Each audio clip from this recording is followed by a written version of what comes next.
तो जिला स्वास्थ्य समिति की तरफ से एक नया जो नियुक्ति का जो प्रक्रिया है वो शुरू हो चुका है। तो अगर आप जिला स्वास्थ्य विभाग में नौकरी करना चाहते हैं, ठीक है, वो भी सरकारी नौकरी, तो आप लोग के लिए बहुत ही अच्छा मौका निकल कर आ रहा है। इसमें ना कोई आपका एग्ज़ाम होगा, ठीक है, ना कोई आपका रिटन एग्ज़ाम होने वाला। तो क्या क्वालिफ़िकेशन रहेगा, कैसे अप्लाई करना है, पूरा डिटेल से बात करेंगे। कौन कौन पोस्ट के लिए कौन सा क्वालिफ़िकेशन मांगा गया है। तो इस वीडियो को अंत तक देखिएगा। चैनल में पहली बार है तो चैनल को आप लोग सब्सक्राइब जरूर कीजिएगा। तो ये जो वैकेंसी आ रही है जिला स्वास्थ्य समिति गोड्डा झारखंड की तरफ से आ रही है। 30 अगस्त फॉर्म अप्लाई करने की लास्ट डेट है। और ये जो आपको आवेदन करना है, ऑनलाइन आवेदन करना है, ठीक है। वेबसाइट में आपको बता दूंगा।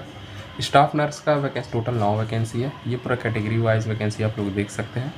इसमें क्वालिफ़िकेशन जो मांगा गया है 10+2 मांगा गया है। और इसके साथ साथ नर्सिंग काउंसिल से आपका रजिस्ट्रेशन होना चाहिए और 2 साल का एक्सपीरियंस मांगा गया है, ठीक है। तो ये सिलेक्शन जो होगा वो आपके मार्क्स के आधार पर होगा और आपके क्वालिफ़िकेशन के आधार पर होगा। देखिए, मान लीजिए मैं इसका बात करता हूँ स्टाफ नर्स का।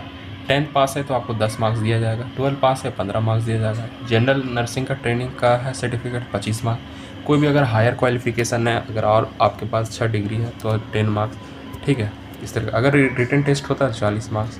इसमें देखिए वेतन क्या है। वेतन देखिए इसमें 16,564 है, ठीक है। इसी तरह देखते हैं ओटी टेक्नीशियन का भी आया है, देख सकते हैं आप लोग। इसमें 10+2 मांगा गया, डिप्लोमा मांगा गया, रजिस्ट्री फार्मेसी में रजिस्टर होना चाहिए, 1 साल का एक्सपीरियंस मांगा गया। ऑक्सीजन ऑपरेटर में आया है, ठीक है, टोटल एक। फिर जीएनएम डिस्ट्रिक्ट एनसीडी में आया है, क्लिनिक में, ठीक है। इसी तरह ब्लॉक डाटा मैनेजर में है, ठीक है, इसमें टोटल 1 वैकेंसी। ऑप्थेल्मिक असिस्टेंट में आया है, टोटल 3 वैकेंसी है। फिर फार्मासिस्ट में 3 वैकेंसी आई है, ठीक है। फिर सीनियर ट्यूबरक्लोसिस लेबोरेटरी सुपरवाइज़र में टोटल 2 वैकेंसी। इसमें आपको ग्रेजुएट मांगा गया है, डिप्लोमा मेडिकल साइंस में, और 21,442 आपको वेतन दिया जाएगा। रेडियोग्राफर में आपको टेक्नीशियन में टोटल 1 वैकेंसी है। डिस्ट्रिक्ट पब्लिक प्राइवेट मिक्स में टोटल 1 वैकेंसी है, ठीक है। फिर फार्मासिस्ट में 1 है, फार्मेसी ड्रग स्टोर में 1 है, मलेरिया टेक्नीशियन में 2 है, फिर ट्यूबरक्लोसिस में 1 है, और फिर हॉस्पिटल अटेंडेंट के लिए 2 है। सैनिटरी हॉस्पिटल अटेंडेंट का फॉर्म अप्लाई करेंगे, अगर 10 पास है तो फॉर्म अप्लाई कर दीजिएगा, ठीक है। 2 साल का इसमें जो एक्सपीरियंस मांगा गया हॉस्पिटल का, ठीक है। फिर सैनिटरी अटेंडेंट का 2 है, इसमें भी 10 पास मांगा गया। मल्टी रिहेबिलिटेशंस में 5 सीट है टोटल। फिर क्लिनिकल साइकोलॉजिस्ट में 1 है, साइकेट्रिक्स में 1 है, फिर एपिडर्मोलॉजिस्ट में 1 है, लैब टेक्नीशियन में 1 है, लैब टेक्नीशियन में 1 है, ठीक है।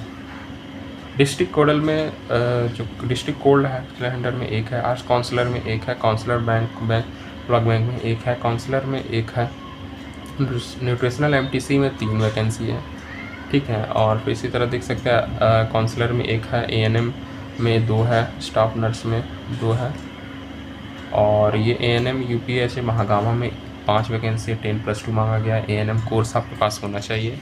फार्मासिस्ट में 1 है और लैब टेक्नीशियन में 1 है। टोटल 64 पोस्ट आया, ठीक है। ये पूरा कैटेगरी वाइज है, वैकेंसी देख सकते हैं आप लोग ये, ठीक है। वेतन देखिए यहाँ साइड में दे दिया है, और कैसे आपको मेरिट बनेगा यहाँ पे मार्क्स दे दिया, कौन से योग्यता में आपको कितना मार्क्स दिया जाएगा, ये सारा लिस्ट दिया है। ये वेतन इस साइड दिया हुआ है। और देखिए अगला पॉइंट क्या था, यदि किसी पद के लिए प्राप्त आवेदन की स्क्रूटनी उपरांत आवेदन की संख्या 10 से कम रहती है तो उस स्थिति में जो है मार्किंग स्कीम के अनुसार आपका सिलेक्शन लिया जाएगा, ठीक है। कहने का मतलब ये है कि अगर आवेदन की संख्या 10 से कम रहती है तो, ठीक है, तो आपका ना एग्ज़ाम होगा, ना लिखित एग्ज़ाम होगा, ना इंटरव्यू, कुछ नहीं होगा। डायरेक्ट आपके मार्क्स के, आपके क्वालिफ़िकेशन के आधार पर आपको सिलेक्शन दिया जाएगा। अगर मान लीजिए स्क्रूटनी के आधार पर 10 से अधिक आवेदन होते हैं तो उस स्थिति में जो है रिटन टेस्ट या फिर स्किल टेस्ट वगैरह लिया जा सकता है, ठीक है। उसके आधार पर जो है आपको सिलेक्शन होगा। अगला है चयन हेतु अधिकतम उम्र कितना है। 1 जनवरी 2026 से आपका उम्र सीमा को देखा जाएगा। फिर समान वर्ग के लिए है तो न्यूनतम 21 वर्ष चाहिए, अधिकतम 35 वर्ष है। पिछड़ा वर्ग, अत्यंत पिछड़ा वर्ग के 37 वर्ष।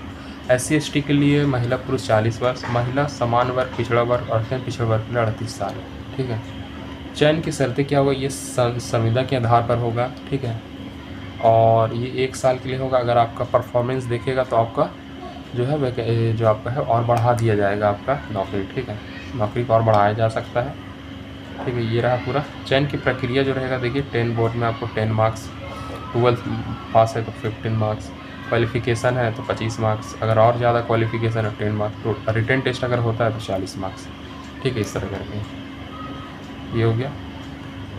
प्रमाण पत्र के बारे में देखिए, इसमें जो है कुल 100 अंक का है, ठीक है। टोटल 100 अंक का होगा, एग्ज़ाम होता है। तो अगर आप SC ST BC1 BC2 EWS category आते हैं तो आपके पास जो है अंचल अनुमंडल पदाधिकारी या फिर अंचल अधिकारी के स्तर से आपका प्रमाण पत्र होना चाहिए। अगर आप EWS प्रमाण पत्र दे रहे हैं तो आपका 2026-27 तक का होना चाहिए प्रमाण पत्र।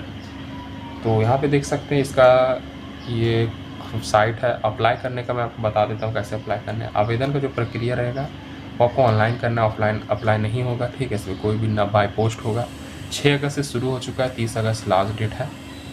और ये वेबसाइट है, देख सकते हैं ये वेबसाइट रहा, इसमें जाके अप्लाई करना है या फिर इस वेबसाइट पे जाकर करना है, ठीक है। इसमें अप्लाई कर दीजिएगा। 400 रुपया लगेगा EWS OBC जनरल वगैरह के लिए, और SC ST के लिए 200 रुपये लगने वाला है, ठीक है, फीस। और यहाँ सभी में जो भी आप प्रमाण पत्र दीजिएगा, जो भी क्वालिफ़िकेशन का सर्टिफिकेट दीजिएगा, सभी फ़ोटोकॉपी कराकर उसमें अपना हस्ताक्षर जरूर कर दीजिएगा, ठीक है। अगर जो अपलोड करने के लिए बोला जाएगा, ठीक है। इस तरह यहाँ पे देख सकते हैं स्वाभी प्रमाणित होना चाहिए। और आरक्षण दावा करने के लिए आपको पदाधिकारी से प्रमाण पत्र निर्गत होना चाहिए, ठीक है, इस तरह करके। और अगर एक पद से ज़्यादा अप्लाई करते हैं तो आपका जो है फॉर्म रद्द कर दिया जा सकता है, फॉर्म कैंसिल हो जाएगा आपका। तो ये ध्यान रखना, ये सारी कंडीशन थी। तो ये वीडियो अच्छी लगी तो वीडियो को, चैनल को सब्सक्राइब कर दीजिए, शेयर कीजिए इस वीडियो को। और चैनल पहली बार है, चैनल को सब्सक्राइब आप जरूर कर दें।